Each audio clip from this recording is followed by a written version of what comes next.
Um, First, Yuki. Shout out to him. He played his ass off today. Excuse my language, but we needed that from him all season. And when the game mattered and the game was close, Yuki came to save us. So shout out to him first and foremost. And then also shout out our team. We are rebounding at the end. It was looking scary for us in the beginning, but we didn't win in at halftime, and we just all came together and said, "This is the last 20 minutes," and we either we want it or not, and we wanted it more. So shout out to my team.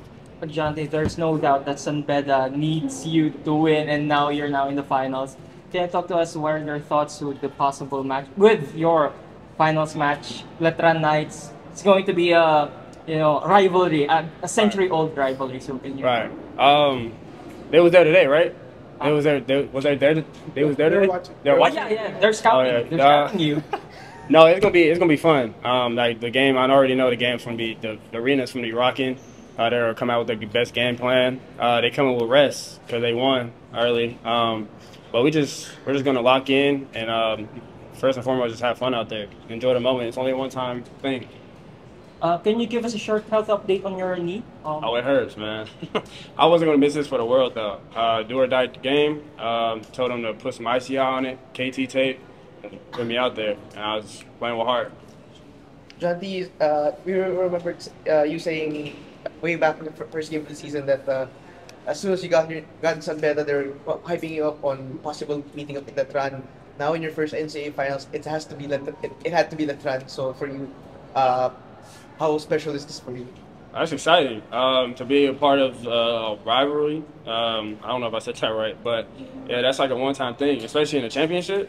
So it's just go out there, just have fun, and enjoy the moment. Just after missing the game two first quarter, you scored 12 early points. What is the mindset to set the tone for San Beda today?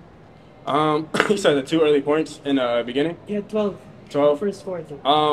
Our team, we were down, and we needed a spark. That was a spark I think we was missing in the second game. So it was just up to me to put it in my mind to give us that spark, keep it going. Yeah, that's me. Mine went blank. Just start hooping. So Janti, what was the most defining moment of the game? Especially that possession mattered. Defining moment. Didn't Yuki hit like two back-to-back threes to make it tied up? That right there gave us the energy. The whole arena was rocking. I think we had more San Beda fans than Benil fans, so we heard everybody as soon as it, and I think they kind of got rattled low-key. So Okay, so follow-up question. What would you say was your team's mindset during the game? Especially that. Ever finals for you in the NCAA? How did the elimination round, the group phase, and the playoffs prepare you for that? It was a pretty intense elimination round for the first. But like I said, there's no pressure going into it. We're gonna go into it like a regular game, even though it's not a regular game. We're gonna think about it as a regular game because that's what keeps us grounded. So yeah, I'm excited to play, bro. In your collegiate career, is this the first time that you'll be playing a championship stage, or do you have any experiences in the past? Oh, I've had experience at championship, but this is the most exciting one that I feel like I have.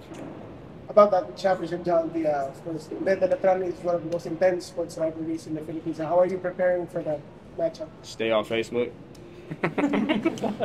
Stay off Facebook so I won't see them comments. That's it. Coach, dahil wala po kami dito at kung kayo sa loob, ano po masabi niyo na yun nga po, mapasa kayo sa finals, mga kalaban niya ang Letran? Kailangan maganda kami. Hindi siya maging madali.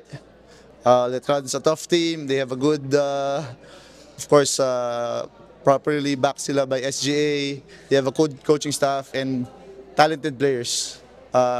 Sabi ko nga before the season started, all-star team yung Letran.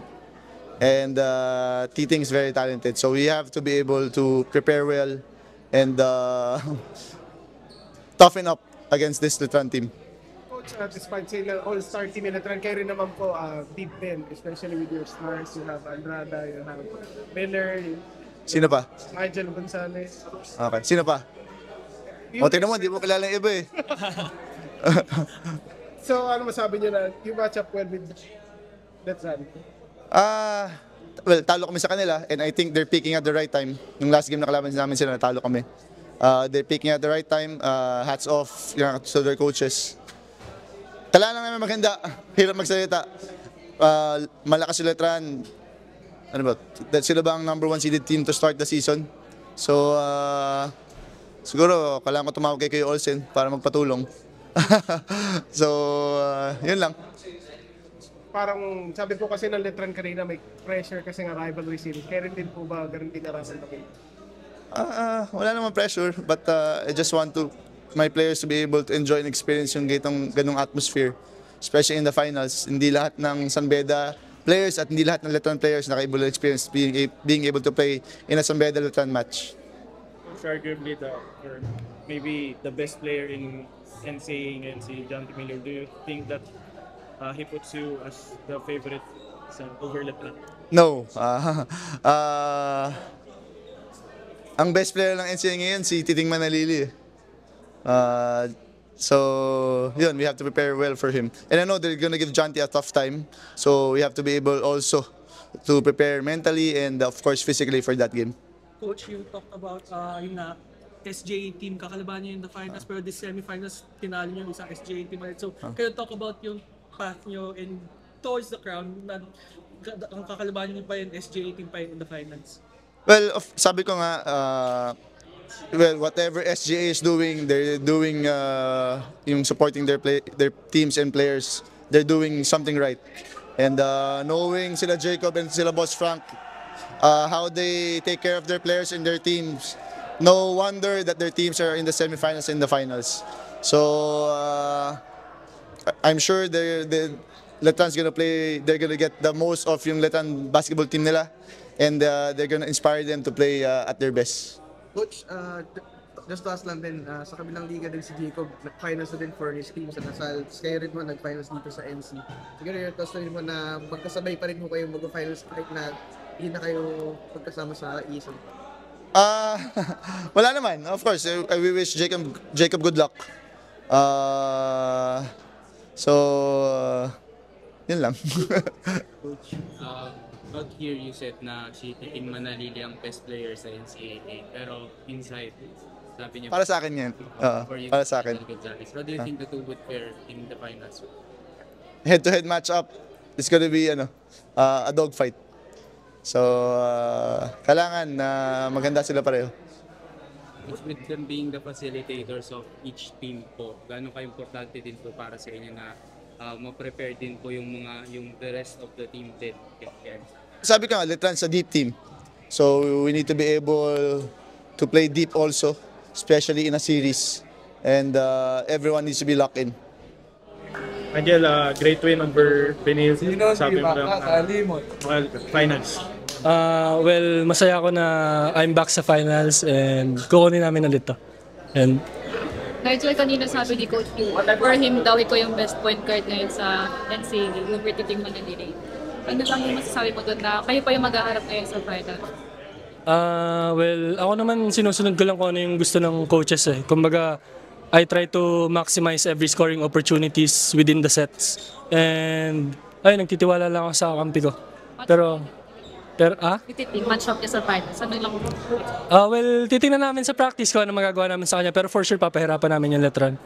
May pressure ba sa'yo na ganun yung tag sa'yo ng Fury ng this pointer doon? Hindi naman kasi kung tutuusin rin, from the very start pa ng rookie year ko, palagi rin ako china-challenge ni Coach Yuri. Kaya for me, sanay na din naman ako.